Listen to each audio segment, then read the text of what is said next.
ఒక రాగి చెంబు నీరు మీ ఇంటి దాగి ఉన్న కష్టాలకు శాశ్వత పరిష్కారం.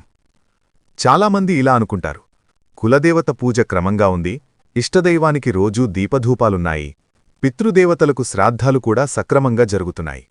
అయినా ఇంట్లో ఎందుకు శాంతి లేదు? ఎందుకు అప్పులు, అడ్డంకులు, అనుకోని సమస్యలు? ఇది సాధారణ సమస్య కాదు, ఇది గుర్తించలేని పితృబాధ. ఏ ఇంట్లో అయినా ఆ ఇంటికి వచ్చిన స్త్రీల, భార్యలు, కోడళ్ళు, వారి పుట్టింటి పూర్వీకులకు ఆ ఇంట్లో ప్రత్యేక ఆరాధన జరగదు.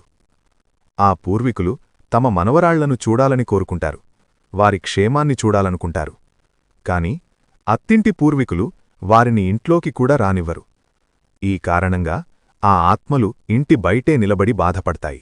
ఆ బాధే ఇంట్లో దాగి ఉన్న కష్టాలుగా మారుతుంది. అమావాస్య రోజు తప్పకుండా చేయాల్సిన పరిహారం.